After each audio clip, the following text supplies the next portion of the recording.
Good morning, everyone. Welcome to the Monday, July 29th edition of the MMAOB Daily podcast. I'm your host, as always, Adam Martin. I'll be taking you guys through the latest in the world of mixed martial arts. First and foremost, guys, follow me on Twitter at MMAdamMartin. This podcast is available at MMAOddsbreaker.com and on our YouTube channel. Please like, share, and subscribe. Also, check me out at bjpen.com and MMARings.net. So, of course, this past weekend, we had UFC 240 take place on Saturday in Edmonton. To be honest, I think it was a below average card. I think just looking at it on paper, the pay-per-view itself didn't look great, but there was a couple fights, obviously. And the prelims looked okay, I guess, some Canadian content, of course. But I think it's played out as a very average, below average card. That's just my opinion about it. Maybe some other people enjoyed it a little bit more than me, but, definitely some good fights. But there was a few fights that I think left a little more to be desired. I'm just going to jump right into it. Let's start with the main event of the evening. Max Holloway defeats Frankie Edgar via unanimous decision, 50-45, 50-45, 49-46, 48-47. I had a 50-45 for Max. I thought he won every round of the fight. And to me, this fight was disappointing. I thought it was a bit of a boring fight, honestly. Listen, Frankie Edgar's tough as nails. He stood there and traded with Max. He did his best. Obviously, it was a mismatch here. Max Holloway just a lot younger, a lot longer. Just be able to pick him apart. But for Max, I know he had to get back in the win column after losing to Poirier, but this was far from his best performance as well. Even though he won, I think, every round, I've seen him better. I've seen him more aggressive in fights. I've seen him go for the kill more. It seemed like he had a lot of respect for Frankie, and for good reason. Obviously, Frankie's a guy that you have to respect, but I just didn't see that Max that we saw against Brian Ortega, where he just was going for the finish the entire time. I didn't see that in this fight. It seemed like he was very content to outpoint Frankie and just take the 5-round decision, which again is fine. That's what he wanted to do, coming off the loss to Poirier. But for the fans, I just didn't think it was that great of a fight, honestly. Maybe some of you guys disagree with me. You thought it was a very technical battle and enjoyed the bout. But for me personally, I was disappointed by this fight. I thought Frankie would be a little bit more just aggressive as well, just based on the fact that this was probably going to be his last title shot. At this point, he's lost 5 straight title fights, including 4 straight title shots. And the last title defense he had against Benson, he lost 2. So he lost the rematch to Benson, lost twice to Aldo, and now lost to Holloway. That's not good. I think at this point, Frankie's just locked out of that title picture. And I think for him, next would be looking at 135, and he has talked about it.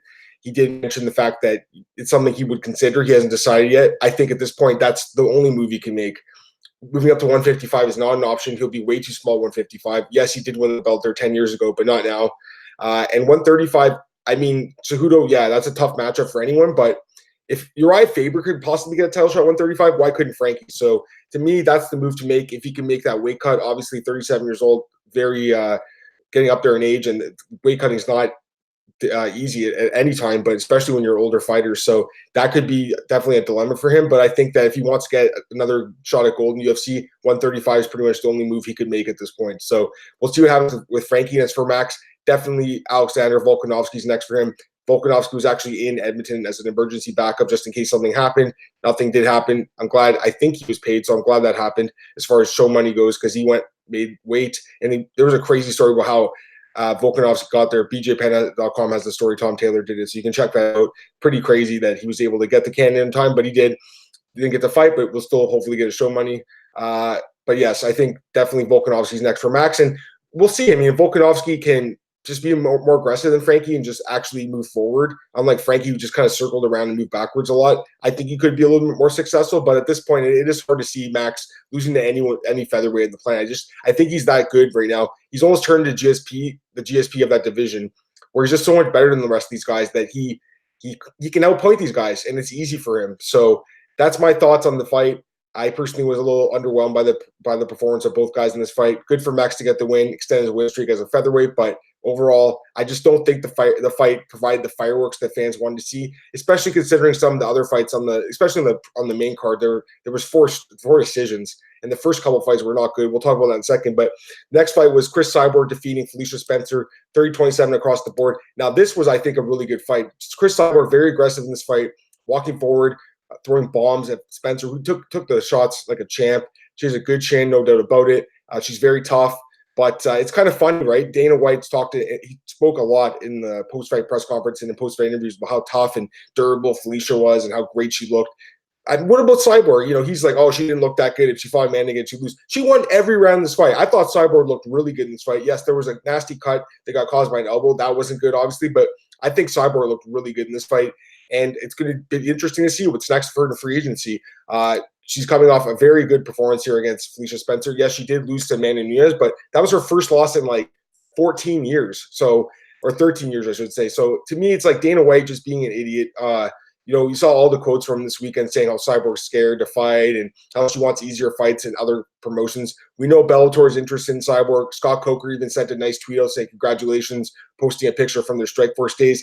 I think she ends up in Bellator. I think a lot of us do. I think Cris Cyborg will fight Julia Budd in Bellator. That's a great fight. I'm hoping that's on the Rise in Bellator New Year's Eve card. That would be sick. I'd love to see that fight. I just don't see the UFC bringing her back. And I think for Cyborg, the relationship's broken. You know, it was very sad seeing that one quote she said about how her daughter gets bullied at school because of some of the things Dana White said in the past. Just it's really nasty to hear that stuff. Dana White is a bully. He's bullied a lot of fighters. He bullies Cris Cyborg a lot. I just think she's had enough of it. She can get paid just as much, if not more, I think, from Viacom over in Bellator, and she'll be respected more. So to me, Cris Cyborg's days in the UFC are done. She had a good run in the UFC. She went 6-1. She got no respect from Dana White. And, you know, one loss to Nunes, the best female fighter probably ever. And Dana White says that she has nothing left in the tank, basically. It's so dumb. You know, but that to me, that doesn't take away from Felicia Spencer, though. I think she did look pretty good in this fight. Even though she lost every round, I think she is a good fighter. And I think that at some point she could contend for the belt again, but clearly, you know, she needs to get back in the win column before she gets that title shot against Nunes or whoever. If Holly Holm doesn't retire, I think Holly Holm versus Felicia Spencer is a really good fight. I'd like to see that matchup. I just think at this point, yes, she can hang with the best girls in the world. She did lose every round, in my opinion, but she still hung in there with Cyborg. So good for her. But again, Cyborg got the win. Cyborg should be the one we're talking about. And I was impressed by Cris Cyborg in this fight. I've been impressed with her whole career. Sure, the steroid thing back in 2011, that's not good. And you always have to question kind of some of the stuff she did in the past. But, you know, since being in the UFC, she's been the most tested athlete, never tested positive. She's a clean fighter now, and she's looked good for the most part. One bad knockout loss to Nunes in an amazing fight. I mean, that was probably one of the best 1-minute fights ever, if not the best 1-minute fight of all time. So to me, that's one bad loss in 13 years, no big deal. It's just weird how Dana White's always shitting on Cris Cyborg when she's pretty much did nothing but live up to the hype and live up to her contract. You know, she did everything she could. She's great with the fans. She puts on great performances. It's just really strange how Dana White just hates her so much. It's crazy, man. All right, next up, Geoff Neal picks up a second-round TKO win over Nico Price. Great win by Geoff Neal. I mean, you guys know how much I like Geoff Neal. This guy is awesome. 28 years old.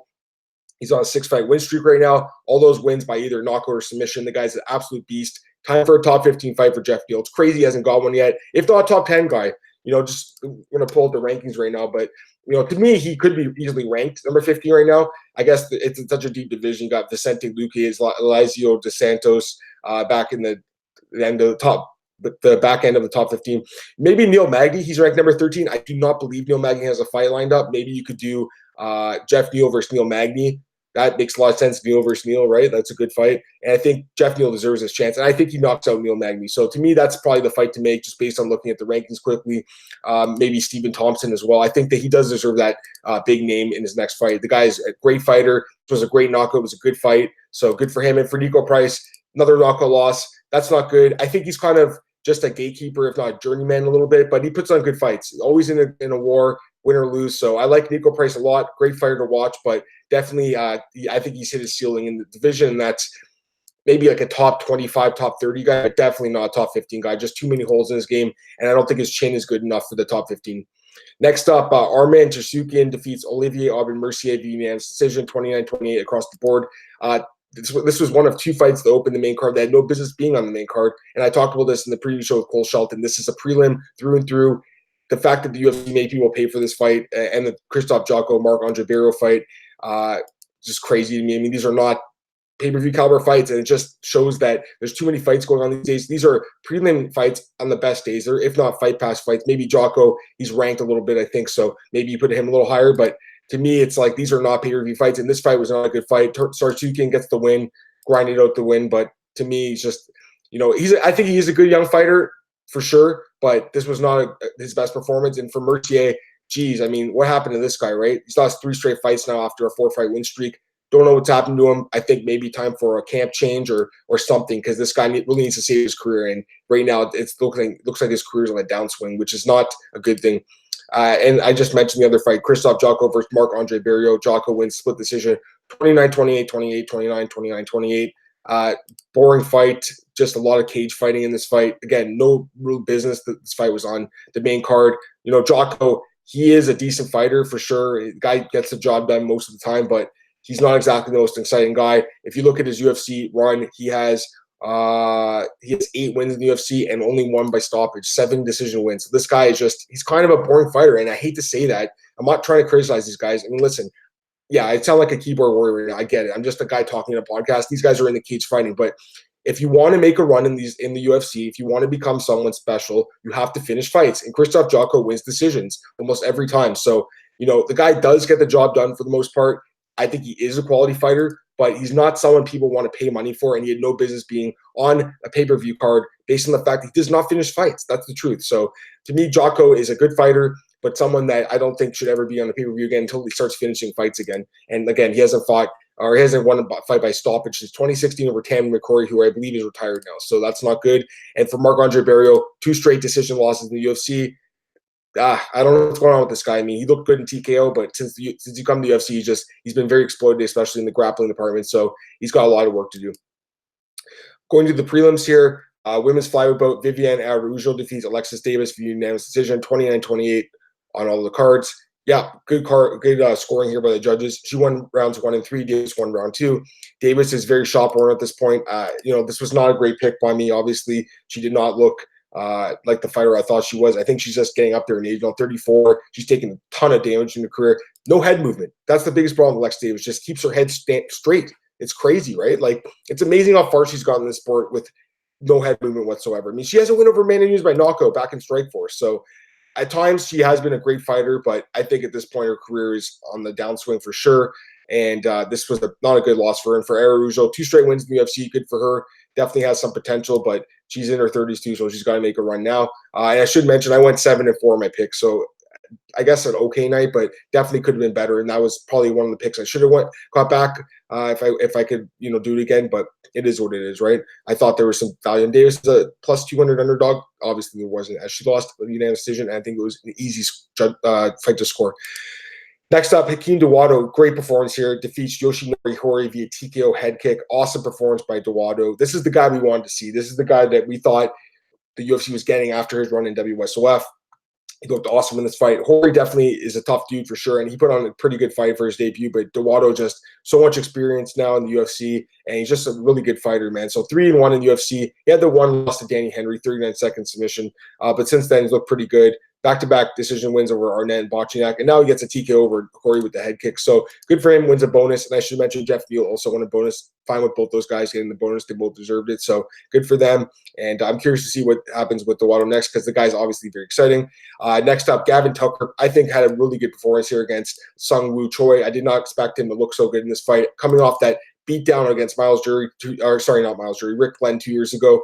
Looked really good in this fight. This is the guy that we all thought the UFC was getting back in the day when he signed as a young prospect, and he looked amazing in this fight. So great performance by Tucker. He is 33, so he's a little bit older now, but he looked great in this fight. And for Choi, he put up a decent fight. I mean, I think it was a decent fight, to be honest with you, and they both really wanted to win this fight, but Tucker just was a better fighter and picks up a 3rd-round submission. You could have given him a bonus, I think, but they chose to go with Neal and Dawodu, which is, I think, okay as well.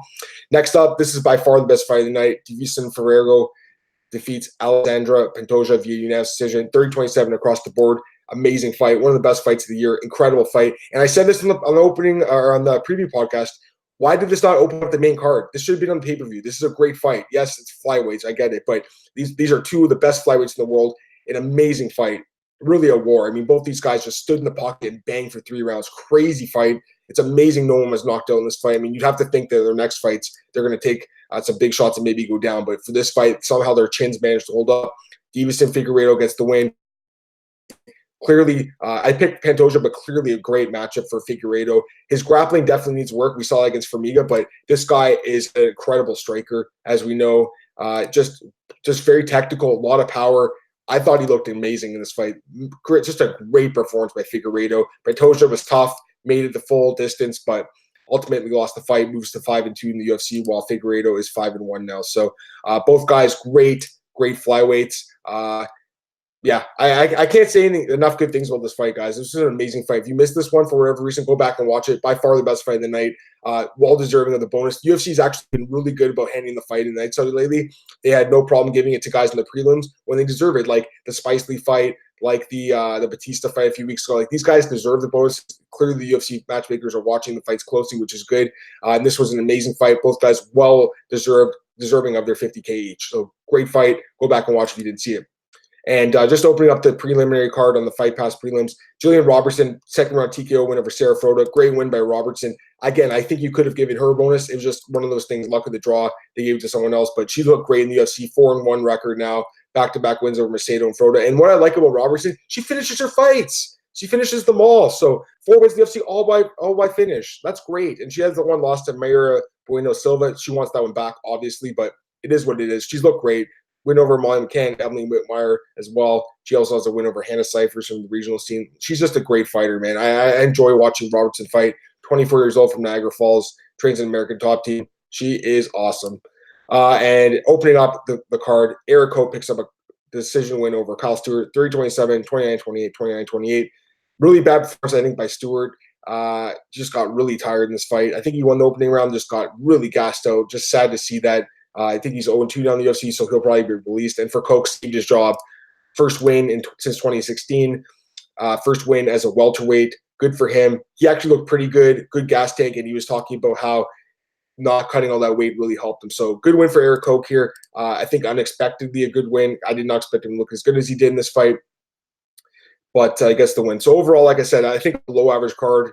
I'm just being honest. That's how I feel. Maybe you guys feel differently. Maybe you enjoyed it a little bit more than me. To me, there was a few fights that really just brought down on the main card. I think the prelims were decent, especially the ESPN card with the Figueiredo, Tucker, and Duato fights.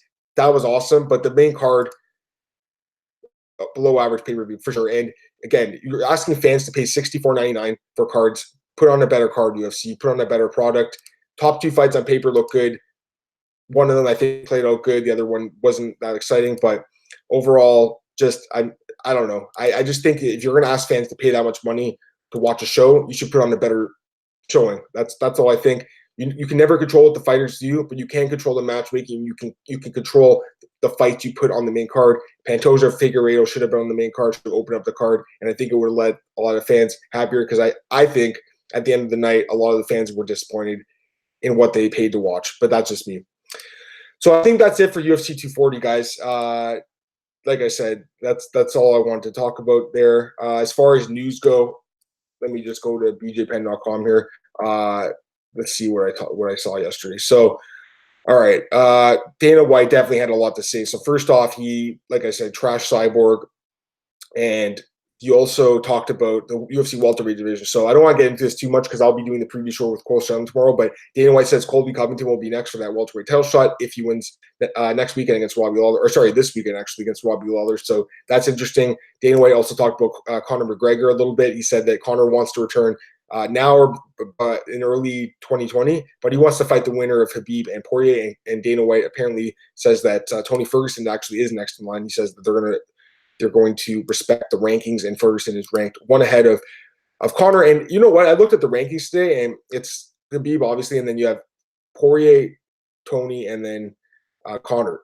I think Ferguson should be ranked number 1. I get Poirier's going to be the next guy in line, so maybe that's why he's ranked number 1. I feel like they switch a lot when guys get announced for title fights. Well, why is Conor number 3? He hasn't won a fight since 2016. It's Eddie Alvarez, who just lost to Timothy Nastyukhin in one championship. That's not a win that keeps you in the top 3, in my opinion. I think Conor should probably be removed from the rankings at this point until he gets another win. That's just me. I get it. He had to box. I get he fought Khabib in his last fight, but guys didn't want to fight in MMA in 3 years. Time to take him out of the rankings. What else? I don't know. I think that's pretty much it. Also, I guess Dan Hooker also talked about Al Iaquinta. That fight has been kind of rumored a little bit now, but Hooker says that Iaquinta is not going to fight him because the UFC told him that, so we'll see what happens there. And Jan Blachowicz wants to fight John Jones, and I'm not 100% against that fight by any means, especially now that Dana White has also said that Corey Anderson will not be getting the title shot against John Jones, and I think there was no one out there that wants to see that fight. You talk about a guy that doesn't get finishes. I talked about Jocko. What about Corey Anderson? He never finishes fights. He's got 9 wins in the UFC, 2 by finish, 7 decisions. That's not good enough. Again, you want to make a statement in the sport, you want to get title shots, you want fans to like you, you have to finish fights. You can't be winning boring decisions. It's just not the way to do it in the sport. And, you know, a lot of guys just don't get that. They just want to grind out these fights. They have to do what they have to do. Again, it's a really hard sport. MMA is one of the hardest sports, if not the hardest sport in the world. Winning a fight by itself is a good thing. But again, you want to become a star. You want to make money. You want fans to like you. You have to finish fights. And that's the difference. And that's why guys like Conor, even though, you know, he hasn't won a fight in a while, he does finish when he's in there. So that's why he gets those title shots and get those opportunities. That's why guys like Poirier get those opportunities, because for the most part, they finish fights or they put on amazing fights. So that's just what I was going to say about that, guys. Again, that's my thoughts on UFC 240. Maybe you guys have a different thought about it. I think overall it was like, out of 10, if I had to rank the card, I'd probably give it like a 5 out of 10. That's just my honest opinion. Maybe a 5.5, because I think that again, the Pantoja Figueiredo fight, and maybe I'm being harsh, maybe a 6 out of 10, but between a 5 and 6 out of 10. Let's be fair here. So to me, when you're asking fans again to pay that much money, you got to put on a better showing. But the UFC could have did a better job with the way they put the card together. In that they had some really good fights in the prelims that should have been on the main card. They could have easily put that Duwato fight, I think, on the main card as well. But it is what it is. Fights happen. Now we move on to UFC Newark. So again, guys, thank you so much for joining me today. I really appreciate it, guys. Love the support. Follow me on Twitter at MMAOB. Check this podcast out at MMAOddsbreaker.com and on our YouTube channel. Like, share, and subscribe. Tell your friends about it. Also, check me out at bjpenn.com and MMARings.net, guys. I appreciate the support. Like I mentioned, I'll be back tomorrow morning doing the morning show as always. And also, I'll be breaking down UFC Newark with my good buddy Cole Shelton. So definitely stay tuned to that. And also later today, I'll be joining James Lynch, a good friend of mine, to break down this card and also, the UFC 240 card and also the UFC Newark card. So check that out as well. That's on James's Twitter. Check that out. Guys, thanks again for tuning in. Have a great day, and I'll see you tomorrow morning.